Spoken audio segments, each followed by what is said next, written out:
ദൈവനാമത്തിന് മഹത്വം ഉണ്ടാകട്ടെ. ഹല്ലേലൂയ, സ്തോത്രം. ഇന്നത്തെ വേദഭാഗം സങ്കീർത്തനങ്ങൾ 9-ാം അധ്യായം 1-ാം വാക്യം. ഞാൻ പൂർണ്ണ ഹൃദയത്തോടെ യഹോവയെ സ്തുതിക്കും, അവൻ്റെ അത്ഭുതങ്ങളെ ഒക്കെയും ഞാൻ വർണ്ണിക്കും. സംഗീത പ്രമാണിക്ക് ദാവീദ് പുത്രമരണ രാഗത്തിൽ എഴുതുന്ന ഒരു കീർത്തനമാണ്. ഇതിൻ്റെ പശ്ചാത്തലമൊക്കെ നമുക്കറിയാം. മല്ലനായ ഗോലിയാത്തിനെ കൊണ്ട് വെറും നിസ്സാരമായ ഒരു കല്ലുകൊണ്ട്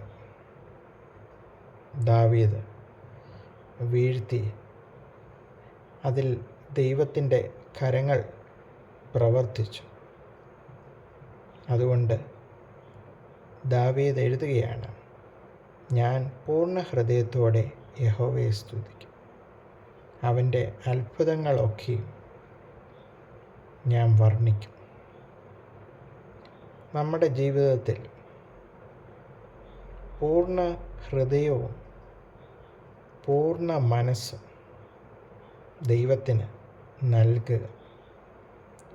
ഒരു സംശയമോ ഒരു വേണ്ടാത്ത ചിന്തയോ ഒന്നും നമ്മുടെ മനസ്സിൽ വരുവാൻ പാടില്ല. ഇത് പൂർണ്ണമായിട്ട് ദൈവകരങ്ങളിലേക്ക് നമ്മുടെ ജീവിതത്തെ ഏൽപ്പിച്ചു കൊടുക്കണം.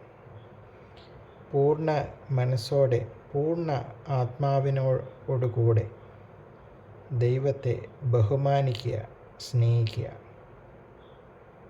കർത്താവിൻ്റെ അത്ഭുത പ്രവൃത്തികൾ നാം മറ്റുള്ളവരോട് വർണ്ണിക്കുക. ദൈവത്തെ സർവശക്തനായി നാം കാണുകയും കർത്താവ് നമ്മുടെ ജീവിതത്തിൽ ചെയ്ത അത്ഭുതങ്ങൾ, പ്രവൃത്തികൾ നമ്മുടെ വാക്കിലൂടെ, പ്രവൃത്തിയിലൂടെ മറ്റുള്ളവരോട് പങ്കിടുക. ദാവീദ് രാജാവ് അതുതന്നെയാണ് ചെയ്യുന്നത്. നിൻ്റെ അത്ഭുത പ്രവൃത്തിയൊക്കെയും ഞാൻ വർണ്ണിക്കും. നമ്മുടെ ജീവിതത്തിൽ തന്നെ എന്തെല്ലാം അത്ഭുതങ്ങൾ കർത്താവ് ചെയ്തിട്ടുണ്ട്. നിന്നതല്ല നാം, ദൈവം നമ്മെ നിർത്തിയതാണ്. നേടിയതല്ല, ദൈവം എല്ലാം തന്നതാണ്.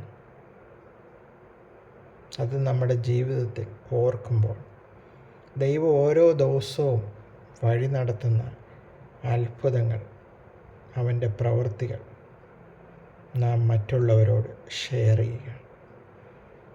ദൈവത്തെ പാടി മഹത്വപ്പെടുത്തുക, സ്തുതിക്കുക. അവൻ്റെ സ്തുതി എപ്പോഴും എൻ്റെ നാവിന്മേൽ ഇരിക്കണം. നമ്മുടെ സൃഷ്ടാവിനെ മഹത്വപ്പെടുത്തി സ്നേഹിച്ച് ബഹുമാനിച്ച് കർത്താവിൻ്റെ കൽപ്പനകളെ പ്രമാണിച്ചുകൊണ്ട് നമുക്ക് ജീവിക്കാം.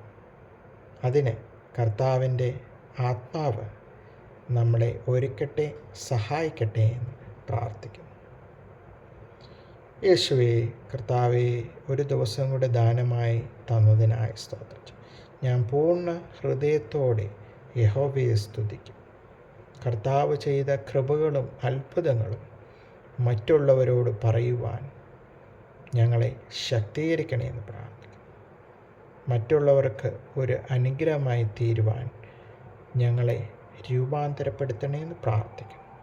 എല്ലാം യേശുവിൻ്റെ നാമത്തിൽ തന്നെ. ആമേൻ.